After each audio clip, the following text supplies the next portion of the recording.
Hello again, and welcome to Cabala Revealed. I'm Tony Kosinec. Because Cabala deals with the connection that a person has to the upper forces, to the spiritual, to the Creator, it's generally thought of as being a religion. Now, it's not a religion, but it's associated that way because religious people believe in the existence of the Creator. They have a kind of a relationship with the Creator through prayer. And they also do things, actions that they feel, that they are assured by their tradition, are what the Creator requires of them. And by doing these things, a relationship of closeness is built in the context of religion. So, if they have all these things, a relationship, the existence of the Creator, actions to bring them closer, well, what else could there possibly be than that? Well, really, there isn't more than that. It's just a question of how that is done, the paradigm in which that occurs. Kabbalah is not a religion. It's a method. It's actually a science. It's a way of establishing a direct relationship with the Creator. And it uses similar components as the religious approach does, but its paradigm is completely different. The difference comes in whether a person approaches these very same elements with the goal of internality or externality. And Kabbalah describes a process that is considered to be internality. The difference between the two is extremely marked, and if you take the approach of the paradigm of Kabbalah and apply it to these very same elements of religion, a person doing those same actions can have a completely different experience, a direct connection with the upper force, and an enhanced grasp and attainment not only of the pleasures of life, but of the reality of the Creator's mind. This is a real relationship. So let's take a look at what the difference is and what it is that a person can do with these elements in order to achieve this kind of relationship. We are going to read from an article by Rav Michael Lightman called The Difference Between Kabbalah and Religion. In this article, he points out the precise difference. It's a small thing, but the insight is life-changing. He says, religion assumes that the Creator changes his attitude to the person depending on the person's actions. The science of Kabbalah, however, states that the upper force is invariable and the actions of a person can in no way affect it. Instead, the person's actions can change himself. He will be able to perceive the upper governance differently if his own changes are aimed towards greater resemblance. He will be able to perceive the Creator as kind and good. By increasing the difference between his properties, which are properties of reception, and those of the Creator, which are properties of bestowal, he will feel the Creator's attitude as more negative. When we look at where we live, look at the environment that surrounds us, we can see that we are completely dependent on the environment. It can do anything that it wants to us. There are huge forces out there that we try to understand. We try to learn about them through science, and to the degree that we can control them, we do. We do everything we can to control them because they're awesome. And when we find that we can't control them, then we try to take another approach. We try to cut a deal with them. We ask for things from them. We make a kind of sacrifices. We try to take actions that we think will have some kind of an effect on these forces that we can't control directly.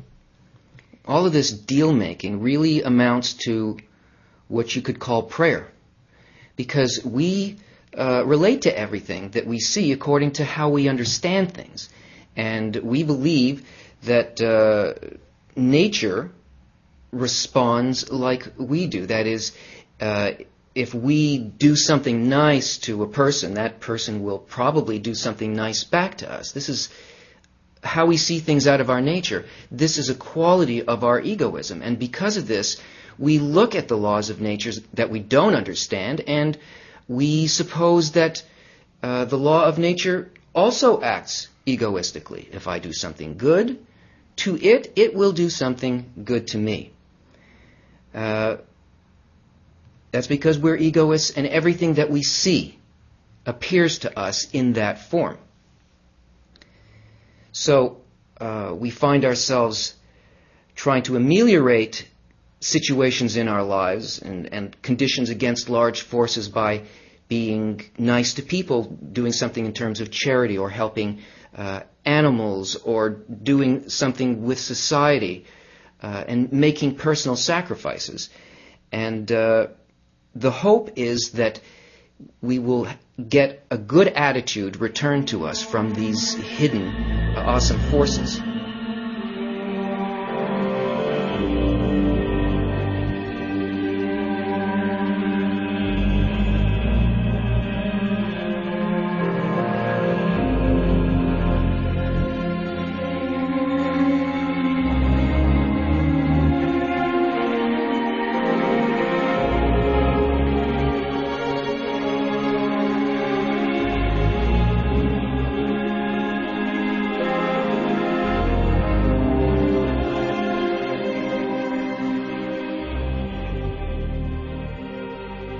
There are many expressions in the Kabbalistic texts indicating the invariance of the Creator's attitude towards the created beings.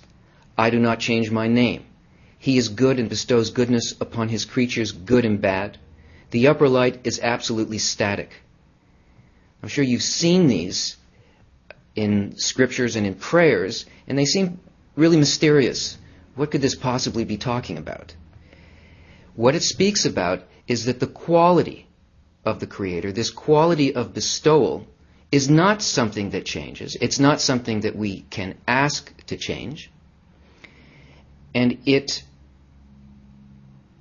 always functions in exactly the same way, always doing exactly the same thing. It's what's called that the light is at rest. It's also what the meaning of Shabbat is. Shabbat is considered to be the highest connection with the highest state that a man can reach in this world and above this world, a connection with the world of Absolute.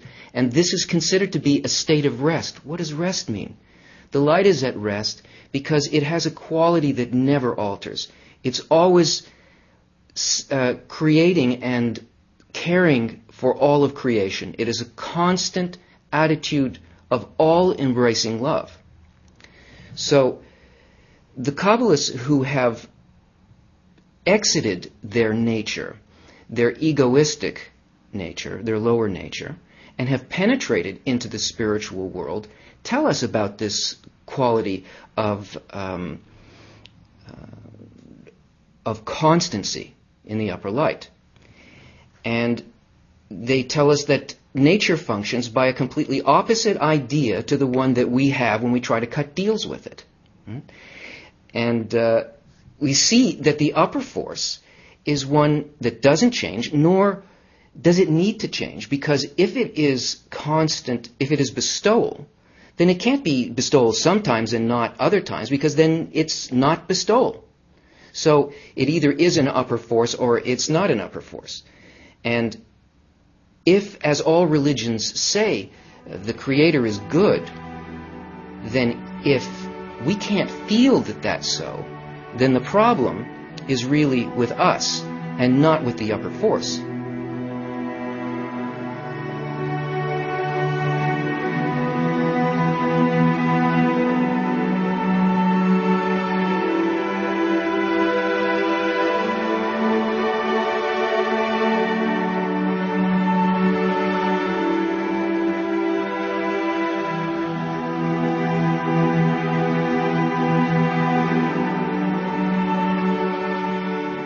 Therefore, a prayer is called self-judgment or self-analysis.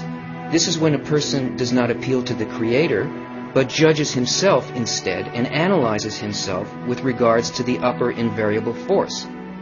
As the person changes, he corrects himself relative to the invariable and absolute Creator.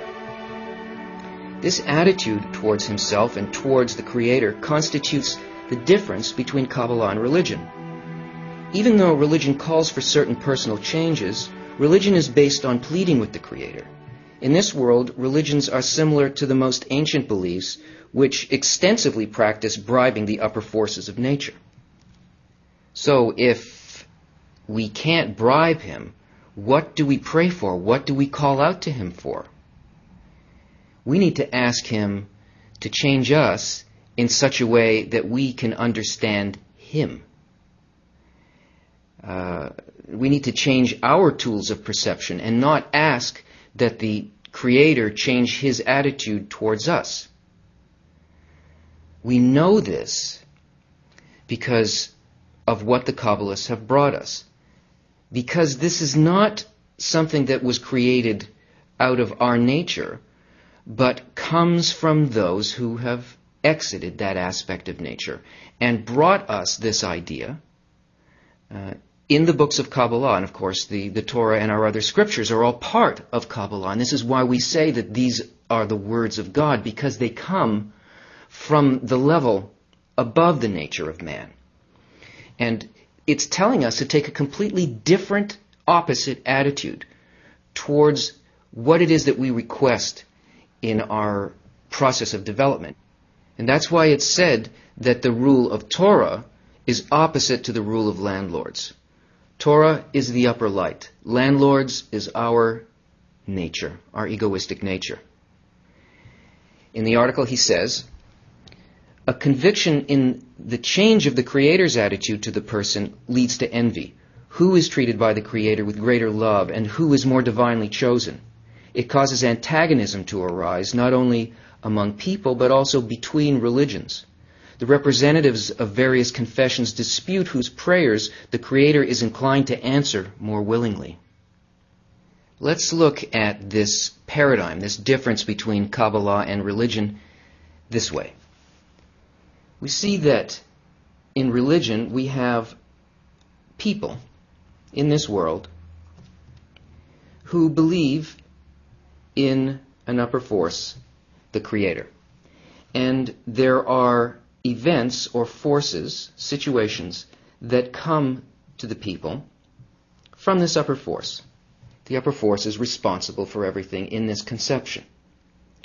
Now, these events are felt either as positive events or negative events by the people in this world. Now, when a person feels one of these events as negative, then he begins to take action as explained to him by the religious approach. He will make, one, actions that are determined to make an effect on the upper situation here, to change this experience from a negative to a positive. So he will do actions of charity, he will do actions of self-sacrifice, he will do things in his community, all in order to make an effect here, to get a good result. And he will also raise a request called prayer, depending on the mercy of the Lord, which he sees as expressed in the variance that he believes happens here in the Creator's attitude. In other words, the Creator is inconsistent. Sometimes he will do a good thing to me, and sometimes he will do a bad thing to me. And in this combination of actions that are taken and this pleading, there will be an influence so that instead of getting this bad result or bad attitude from the Creator, it will be changed through these things to a positive one in the experience of the person making the request.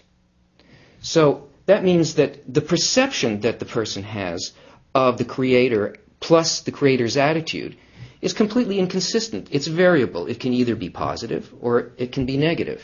And really, here, the man does not discover anything about the actual nature of the Creator, because he is operating the entire system based on a governing principle that exists for him here, which is to experience only good. But that's good in terms of the definition of this guiding principle, which is egoism. That is, I don't want things to change here. I do not want to feel any bad things from the Creator. So I want my situation to remain the same, and I want the Creator's attitude to change around me while I receive a comfortable and good situation through this definition. Not only for me, I mean, maybe the person doesn't act outwardly, apparently as an egoist. They're not trying to act like an egoist. They may be concerned for their family, for their nation, for the ecosystem, but still, what they're trying to do is to get the Creator to change an attitude which is considered to be bad. In the Kabbalistic paradigm, we have exactly the same elements. We have a Creator, we have people in the world, and we have events affecting the people. Some of these events are felt by the Kabbalist as positive or negative. Now, because the Kabbalist already starts from the principle that everything that occurs is actually good, all actions of the Creator do not change, they're always good, therefore all of the events that are occurring in the person's life are also good. And where is the place that the person can appeal to for grace, as in this place here, where the religious person can request a good outcome, that the Creator should show grace to them? Well, the point of variance and the point of invariance is completely different in these two paradigms. Here, we find that the Creator and all of these forces are invariable. Here, we find that the person's attitude is invariable. The person does not change, does not grow. The Creator being invariable and the forces from the Creator being invariable means that the only place of variation is in the attitude of the person themselves. They are more or less able to feel the goodness, the fact of the goodness behind each of these events that the Creator sends to them. And because the prayer that the Kabbalist raises is a prayer to understand both the invariability of the events and the very thought behind it, it's working by a completely different governing principle. This governing principle is the thought of creation that determines that why everything that happens is good. So the person is continually raising a request to make him understand how everything here is good. And as a result, the person themselves rises in their understanding to see how every apparent outward event, looking good or bad, actually is just another expression of the invariably good intention that comes from the Creator. So as a result, an intimate knowledge is created for the person through this attitude. That is, the man changes, the man rises. And this is a constant dynamic, whereas here, this is a constant stasis.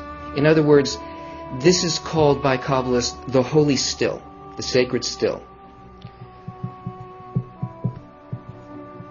Not because it is not connected to the holy or the sacred, but because it has no desire to actually change. So its prayer does not change the reality of the person. This prayer only gives a person, it's a kind of psychological trick that gives us a kind of a peace of mind that says everything is okay whether or not I really understand how the laws of nature function or what the Creator's actual attitude is. It allows me to feel comfortable, to say everything will be okay in the future, in another world, in another life, and please don't change anything in my surroundings, but you serve me because the worlds were made for man. Yes, the worlds were made for man, but the worlds were made to raise man through all of the various worlds until man would achieve the thing that the Creator intended for him. That is, to be equivalent with the Creator. And it's only because Kabbalists have used this method and have risen to this level that they were able to give us the scriptures and the instructions that we now read with this egoistic point of view. This is the true meaning of what they have given to us. And this is the way that we can achieve the same things that we find in the scriptures.